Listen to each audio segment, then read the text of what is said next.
The iceberg sorcerer shall rule the world के episode 4 की starting में हम लोग रे और एवी को देखते हैं जो कि बाकी क्लब मेंबर के साथ वर्कआउट कर रहे होते हैं और अपनी लिमिट को पार कर रहे होते हैं। वहीं एवी रे से कहने लगता है कि क्या तुम स्कूल खत्म होने के बाद प्रोटीन लेने चलोगे, तो रे उसे कहता है मुझे माफ करना, मैं यहाँ थोड़ा बिजी हूँ, मैं नहीं जा सकता हूँ। जिसके बाद हम लोग रे को देखते हैं जो कि सैरा से क्लब की स्पेयर की ले लेता है। सैरा रे से कहती है कि बाकी के क्लब मेंबर नहीं आएंगे और तुम रेबेका से पहले पहुंच जाते हो, इसलिए मैं तुम्हें ये स्पेयर की दे रही हूँ ताकि तुम अंदर जा सको। ये सुनकर रे उसे कहता है बताने के लिए शुक्रिया, और अब सैरा उसे कहती है कोई बड़ी बात नहीं है। ऐसा बोलने के बाद वो वहाँ से चली जाती है। और अब हम लोग देखते हैं रे क्लब रूम में पहुंच जाता है जहाँ पर वो एक दरवाजा खोलता है तो अंदर उसे पता लगता है कि रेबेका कपड़े चेंज कर रही होती है। रेबेका रे को देखकर काफी ज्यादा शर्मा जाती है। वहीं रे उससे माफी मांगकर गेट को बंद कर देता है। वहीं अंदर से रेबेका की काफी जोर से चिल्लाने की आवाज आती है। वहीं रे कहने लगता है रेबेका को बनीज पसंद है। और अब अगले सीन में हम लोग रेबेका को देखते हैं जो कि रे को चाय सर्व करती है। वो कहने लगती है कि ये चाय गार्डनिंग क्लब्स के उगाए हुए प्लांट से बनी हुई है, मुझे उम्मीद है ये तुम्हें पसंद आएगी। वहीं रे रेबेका से कहने लगता है पहले जो हुआ था वो एक एक्सीडेंट है, मैं तुमसे उसके बारे में माफी मांगना चाहता हूँ। तो रेबेका कहती है इसमें तुम्हारी क्या गलती, मेरी ही जिम क्लास जल्दी खत्म हो गई थी और मैं यहाँ पर कपड़े चेंज कर रही थी। जिसके बाद रे से कहती है कि मैं ज्यादातर बड़ों वाले अंडरगारमेंट्स पहनती हूँ, लेकिन जो तुमने देखा प्लीज उसको भूल जाओ। ये सुनकर रे कहते समझ गया। और अब अगले सीन में हम लोग देखते हैं वो लोग लाइब्रेरी में होते हैं जहाँ पर रे कहता है कि ये बुक थोड़ी पुरानी लग रही है। तो रेबेका उसे बताती है कि इस बुक के अंदर गार्डनिंग क्लब्स के सारे रिकॉर्ड है और इसके अंदर ऐसी इन्फॉर्मेशन भी है जो कि नॉर्मल गाइड में नहीं मिलती है। ये सुनकर रे कहते हैं ये तो काफी अमेजिंग है, क्या आपने भी इसके अंदर कुछ लिखा है? तो वो कहती है हाँ, मैंने इसके अंदर ये लिखा है कि फ्लावर सोर्सरी का यूज करके मॉडिफाई भी हो सकते हैं। ये सुनकर रे कहते हैं क्या सच्ची में सोर्सरी से? तो रेबेका रे को गार्डन में ले आती है और कहते हैं एग्जाम्पल के तौर पे ये प्लांट सोर्सरी का यूज करता है और ज्यादातर ये प्रोसेस कार्निवोरस प्लांट के अंदर दिखता है। इवोल्यूशन का यूज करके इन्होंने ऐसा फिनोमेना दिखाया जो कि सोर्सरी के सिमिलर है। ये सुनकर रे काफी ज्यादा अमेज होता है और अब रेबेका थोड़ी हंसने लगती है। तो रे उसे पूछते क्या हुआ, जिस पर वो कहती है कि मैं काफी ज्यादा खुश हूँ कि मैं न्यू मेंबर को इतना सब कुछ सिखा पा रही हूँ। तो रे उसे कहते हैं कि क्लब में बाकी मेंबर भी तो हैं, तुम उन्हें नहीं सिखाती हो क्या? तो रेबेका कहते हैं कि मैं टॉप 3 फैमिली में से एक हूँ, इसलिए लोग मुझसे दूरी बनाकर रखते हैं। लोगों से खुलकर बात करना मेरे लिए काफी ज्यादा मुश्किल है, इसलिए मैं काफी ज्यादा खुश हूँ कि तुमसे बात करना इजी है। ये सुनकर रे रेबेका से कहता है अगर ऐसी बात है तो मैं आपसे और ज्यादा चीजें सीखना चाहता हूँ। जिस पर वो कहती है ठीक है, लेकिन मैं काफी ज्यादा स्ट्रिक्ट टीचर हूँ। तो रे कहता है चलेगा। और अब रे रेबेका से उसी बुक को ले लेता है और कहता है कि क्या मैं ये बुक बोरो कर सकता हूँ ताकि मैं कुछ पढ़ पाऊँ? तो रेबेका कहती है हाँ तुम ले सकते हो। जिसके बाद हम लोग देखते हैं वो लोग एक साथ बैठे होते हैं। रेबेका रे से कहती है कि क्या तुम मैजिक शिवलियर में पार्ट नहीं लोगे? तो रे कहते नहीं, मैं एमिलिया को चेयर अप करूंगा और अपने बाकी फ्रेंड्स को भी। वहीं रेबेका कहते हैं कि एमिलिया तो काफी ज्यादा फेमस है क्योंकि वो टॉप 3 फैमिली की लीडर जो है। ये सुनकर रे से कहता है कि टॉप 3 फैमिली में से आप और एमिलिया तो इस स्कूल में है, तो क्या जो थर्ड फैमिली है उसमें से भी कोई इस एकेडमी में है? तो रेबेका कहती नहीं, तो तीसरी फैमिली अलग्रीन है, उनका ट्रेडिशन है कि वो स्टार्टिंग से डीओम एकेडमी और सोर्सरी ही अटेंड करते आए हैं और हो सकता है कि उस फैमिली की बड़ी बेटी एमिलिया की काफी अच्छी राइवल हो सकती है। और अब अगले सीन में हम लोग देखते हैं सोर्ड ट्रेनिंग चल रही है उन लोगों की जो कि मैजिक शिवलियर में पार्ट लेने वाले हैं। वहीं एमिलिया अपने अपोनेंट जीना को काफी आराम से हरा देती है, जिसके बाद वो टीचर से कहती है कि मैं अब रे से लड़ना चाहती हूँ।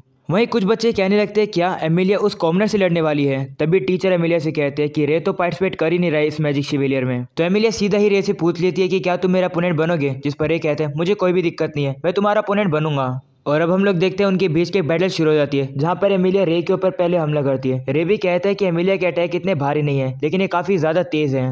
वहीं एमिलिया रे से कहने लगती है कि तुम्हें काफी बड़ी मिस्ट्री हो, तुम सोर्सरी अच्छे से यूज नहीं कर सकते हो, लेकिन तलवारबाजी में तुम्हारा कोई जवाब नहीं। कफ्का फॉरेस्ट में तुमने दिखाया कि तुम्हारी बैटलिंग स्किल काफी ज्यादा अच्छी है, इसी कारण से मैं तुमसे एक बार तो लड़ना चाहती थी।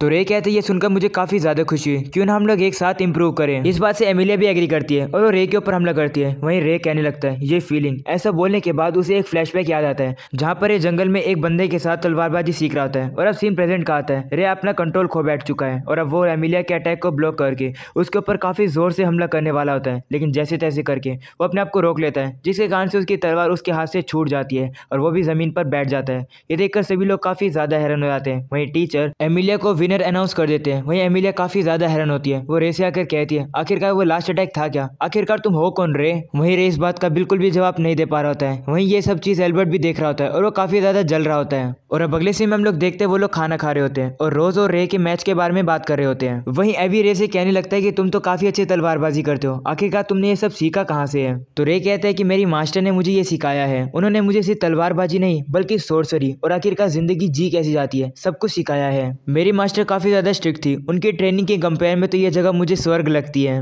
वही हम लोग देखते हैं कि उनके पास से कुछ स्टूडेंट आपस में बात करते हुए जा रहे होते हैं। उन्हें थोड़ा बहुत बिलीव होने लगा है कि रे में कुछ बात तो है, रे थोड़ा बहुत स्ट्रॉन्ग तो है। तभी अचानक से हम लोग एल्बर्ट को देखते हैं जो कि रे के पास आता है और उसको डुअल के लिए चैलेंज करता है। वहीं एल्बर्ट के साथ ही कहने लगता है कि डर मत जाना रे। तो रे कहते हैं ठीक है, मैं डरूंगा नहीं, मैं तुम्हारे डुअल को एक्सेप्ट करता हूँ। और अब हम लोग देखते हैं कि वो लोग लड़ने के लिए आ जाते हैं, जहाँ पर वो लोग नोटिस करते हैं कि इस एरिया में तो एक बैरियर लगा रखा है। रे एल्बर्ट से रूल पूछता है तो एल्बर्ट एक तलवार को फेंक देता है और कहता है इसका यूज करो, और कहता है कि सोर्सरी भी अलाउड है। ऐसा बोलने के बाद वो अपनी तलवार को खोल देता है जो कि स्टील की बनी होती है, यानी कि वो असली तलवार है। ये देखकर सभी लोग कहने लगते हैं क्या तुम पागल हो, तुम असली तलवार से लड़ोगे। एल्बर्ट कहने लगता है कि जो हार मानेगा वो हार जाएगा। ऐसा बोलने के बाद वो रे के ऊपर हमला कर देता है। रे भी उस अटैक को डॉज कर देता है और जल्दी से जाकर उस तलवार को उठा लेता है और अब वो रेडी हो जाता है। वहीं इस बैटल को वो शक्ल छुपाया हुआ बंदा भी देख रहा होता है और हंस रहा होता है। एल्बर्ट दोबारा से रे के ऊपर हमला करता है, लेकिन रे उसके अटैक को डॉज करके वापस से पीछे हट जाता है। तो एल्बर्ट गुस्सा हो जाता है और कहता है कि तुम इस तरीके से डॉज क्यों कर रहे हो, जिसके बाद वो कहने लगता है कि मैं तुम जैसे कॉमनर से नहीं हारूंगा। ऐसा बोलने के बाद वो अपने मैजिक का यूज करने लगता है। और अब हम लोग को एल्बर्ट की बैक स्टोरी दिखाई जाती है। एल्बर्ट कहने लगता है कि मैं एलियन फैमिली में पैदा हुआ था। हमारी फैमिली भले ही एक नोबल है, लेकिन हम लोग काफी नीचे आते हैं और हमेशा लोग मेरे फादर को नीचे दिखाते थे। इसलिए मैंने डिसाइड कर लिया था कि मैं अपनी फैमिली का नाम ऊंचा करूंगा और मैं मेहनत करके एक ग्रेट सोर्सर बनूंगा। और अब सीन प्रेजेंट का आता है। एल्बर्ट के कानों में आवाज आती है कि रे को मार दो। ये सुनकर एल्बर्ट पागल हो जाता है और अब रे के ऊपर काफी ज्यादा हमला करने लगता है। रे के दोस्तों के ऊपर भी कुछ अटैक जाने लगते हैं। ये बात रे भी देख लेता है और वो एल्बर्ट के अगले अटैक को अपनी तलवार से ही काट देता है और रोक देता है। ये देखकर सभी लोग की आंखें फटी की फटी रह जाती है और अब एल्बर्ट काफी गुस्सा हो जाता है और अब रे के ऊपर लगातार हमले करने लगता है, लेकिन रे उसके हर अटैक को डॉज करता हुआ आगे बढ़ता है। और अब एल्बर्ट काफी डर जाता है। वो रे से कहने लगता है तुम एक नोबल फैमिली से हो ना, जो कि अपनी आइडेंटिटी छुपा कर आया है। तो रे उसे कहते हैं नहीं, मैं हूं तो एक कॉमनर ही, लेकिन मैं सोर्सरी का यूज कर सकता हूं और इस तरीके से लड़ सकता हूं। ये सुनकर एल्बर्ट और ज्यादा गुस्सा होकर एक खतरनाक एक्सटेंसिव मैजिक का रे के ऊपर हमला करता है, जिससे कि एक फायर ड्रैगन रे के ऊपर हमला करने आ रहा होता है, लेकिन रे उसे भी काफी इजीली से अपनी तलवार से काट देता है। ये देखकर एल्बर्ट काफी ज्यादा शॉक हो जाता है और वो जमीन पर बैठ जाता है और रोने लगता है। उसे बिलीव नहीं हो रहा था कि वो हार गया। वहीं रे अपने दोस्तों के पास जाता है। रे के दोस्त काफी ज्यादा हैरान लग रहे होते हैं। तो एमिलिया रे से कहते हैं कि अब तो तुम्हें बताना पड़ेगा आखिरकार तुम हो कौन। और अब रे बताने वाला होता है कि आखिरकार वो है कौन। तभी अचानक से एक मैजिक आता है, जिससे कि सारे लोग नीचे जमीन पर गिरने लगते हैं, लेकिन रे अकेला ही खड़ा रहता है। तभी वो मुंह छुपाया बंदा भी सामने आने लगता है। वो सभी लोगों से कहने लगता है कि तुम लोग सेक्रीफाइस होने वाले हो सोर्सरी के डेवलपमेंट के लिए। और अब उस बंदे का मांस कटने लगता है तो पता लगता है कि वो और कोई नहीं, टीचर ग्रे होती है। ये देखकर रे हैरान हो जाता है और अपने दोस्तों से कहता है मैं तुम्हें बाद में बताऊंगा कि आखिरकार मैं हूँ कौन, लेकिन सबसे पहले मेरे पास और कोई भी चॉइस नहीं है, मुझे ग्रे टीचर से लड़ना होगा। और अब रे ग्रे से कहने लगता है मैं समझ गया, तुम यूगेनिक्स से बिलोंग करती हो ना, तुम्हारा मकसद है स्टूडेंट के ब्रेन को हथियाना, यानी कि उनके एनग्राम को। और अब मुझे पक्का विश्वास है जो स्टूडेंट एक्सपेल हुए थे वो सब कुछ तुम्हारा किया धरा है। ये सुनकर ग्रे कहती है तुमने सही कहा रे, तुम्हारे जैसे स्मार्ट लोग मुझे काफी पसंद आते हैं और अब तुम्हारे एनग्राम के अंदर मेरा इंटरेस्ट और बढ़ रहा है। ऐसा बोलने के बाद वो अपनी आंख को दिखाती है, जिससे पता लगता है कि वो यूगेनिक्स को बिलोंग करती है। और अब रे उसे कहते हैं कफका फॉरेस्ट के अंदर एग्जाम में तुम्ही ने उन मोस्टरों को भेजा था ना, ताकि तुम उसी मौके का यूज करके स्टूडेंट को किडनैप कर सकती थी। तो ग्रे कहती है हाँ, मैं इसी मौके का यूज करके स्टूडेंट को वहां से किडनैप कर सकती थी। और अब रे उससे कहता है तुम्हें नहीं एल्बर्ट को भड़काया था लड़ने के लिए। तो ग्रे कहती है हाँ, उसके पास उसका सिर्फ एक घमंड है और इसी का यूज करके मुझे टाइम मिल गया, जिसके कारण से मैंने यहाँ पर एक काफी पावरफुल बैरियर बना दिया। ग्रे कहने लगते हैं कि मैंने एक ही बार में इतने सारे अच्छे स्टूडेंट को पकड़ लिया, अब तो यूगेनिक्स के अंदर मेरी रैंक काफी जल्दी बढ़ जाएगी। जिसके बाद रे से पूछती है कैसे लगी मेरे टीचर की एक्टिंग। तो रे उससे कहता है प्लीज प्रोफेसर तैयार हो जाइए, क्योंकि अब मैं आपके एक दो हाथ जरूर तोड़ने वाला हूँ। ये सुनकर ग्रे कहती है ओ तुम मुझे अभी भी प्रोफेसर बुला रहे हो, तुम तो काफी ज्यादा इंटरेस्टिंग हो। ठीक है, मैं तुम्हें थोड़े दिन जिंदा रखने के बाद तुम्हारे एनग्राम को स्टडी करूंगी। ये सुनकर रे अपनी तलवार को आगे निकाल लेता है और अब ग्रे थोड़ी पीछे हट जाती है। वो कहने लगती है कि तुम क्लोज कॉम्बैट में तो काफी अच्छे हो, लेकिन सोर्सरी में तुम मुझसे नहीं जीत पाओगे। ऐसा बोलने के बाद वो रे के पीछे एक फायर स्नेक को भेज देती है। रे भी उससे काफी मुश्किल से डॉज कर रहा होता है। ये देखकर ग्रे कहती है अगर तुम इसी तरीके से भागते रहोगे तो मजा कैसा आएगा। और अब इसलिए ग्रे उस अटैक को रे के दोस्तों के पास भेज देती है। और अब रे देखता है कि उसके दोस्त खतरे में, इसलिए रे को याद आता है उसके मास्टर की बात कि किस तरीके से उन्होंने कहा था कि जरूरत के टाइम पर तुम मेरी पावर का यूज कर सकते हो, जो कि है आइस ब्लेड सोर्सर की। और अब रे जैसे ही क्रोनोस लॉक रिलीज कहता है, रे के दोस्तों के सामने एक आइस वॉल बन जाती है, जिससे कि वो ग्रे के अटैक को रोक देते हैं। ये देखकर ग्रे काफी ज्यादा शॉक हो जाती है और वो कहने लगती है ये क्या हुआ। वहीं रे अपने आइस ब्लेड सोर्सर के फॉर्म में आ जाता है और अपने मास्टर से माफी मांगता है और कहता है माफ कर दो, मुझे अपने दोस्तों को बचाना है। ऐसा बोलने के बाद रे कुछ आइस ब्लेड को बना लेता है। उसे देखकर ग्रे कहती है ये कैसे हो सकता है, आइस ब्लेड सोर्सर तो फार ईस्ट वॉर में डिसअपियर हो गया था। तो रे कहता है तुमने सही कहा, लेकिन आइस ब्लेड सोर्सर की पावर पास डाउन हो चुकी है एक बॉय के अंदर जो कि मैं हूँ। इस बात पर ग्रे बिलीव ही नहीं करती है और वो कहती है तुम झूठ कह रहे हो। ऐसा बोलने के बाद वो एक काफी बड़े फायरबॉल को रे की तरफ छोड़ती है। वहीं रे उस अटैक की तरफ एक आइस ब्लेड को छोड़ता है जिससे कि वो अटैक गायब हो जाता है।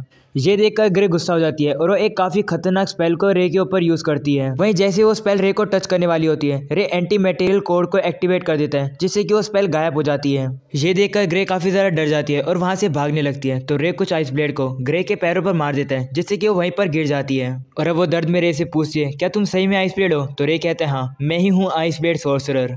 ये सुनकर ग्रे उसे कहती है क्यों ना मैं तुम्हें यूनिक से मिलाऊं, वो लोग तुम्हें पक्का अपने लीडर बनाएंगे। प्लीज मुझे जाने दो, मैं एक रिसर्च कर रही हूँ जिसको मैं खाली ऐसे नहीं छोड़ सकती हूँ। और अब वो रे से भीख मांगने लगती है। वो कहने लगती है प्लीज मुझे जाने दो। रे भी थोड़ा सोच में पड़ जाता है। तभी ग्रे एक इवल स्माइल करती है और पता लगता है वो नीचे से रे के ऊपर हमला करने वाली होती है। वो अटैक रे को लगता है लेकिन रे को कुछ भी नहीं होता है। ये देखकर ग्रे काफी ज्यादा डर जाती है। वो कहने लगते हैं रे क्या तुम एक मॉन्स्टर हो? वहीं रे उसे कहने लगता है क्या इतना ही था? ऐसा बोलने के बाद वो एक तलवार को वहां पर बुला लेता है और ग्रे के गले पे रख देता है। वहीं ग्रे कहने लगती है मैं समझ गई, मैं सातों ग्रेट सोर्सर के सबसे स्ट्रॉन्गेस्ट सोर्सर से नहीं जीत सकती हूँ। और अब वो रे से कहने लगती है तुम मेरे साथ क्या करोगे? क्या तुम इस आइस ब्लेड से मुझे मारोगे? तो रे कहते नहीं, मैं तुम्हें जिंदा पकड़ूंगा जिसके बाद तुम्हें पनिशमेंट मिलेगी तुम्हारे क्राइम के लिए। ये सुनकर वो कहती है वो ऐसी बात है, तब तो तुमने मेरे लिए कोई भी चॉइस नहीं छोड़ी है। ऐसा बोलने के बाद वो एक इंजेक्शन को बाहर निकाल लेती है और एक कोड को एक्टिवेट करके उसे अपने सर में मार लेती है। उस कोड के एक्टिवेट होने के बाद ग्रे एक मॉन्स्टर में तब्दील होने लगती है। वो कहती है कि ये मेरे रिसर्च का नतीजा है, तुमने मुझे फोर्स किया ये करने के लिए, अब तुम्हें मुझे मजा देना पड़ेगा।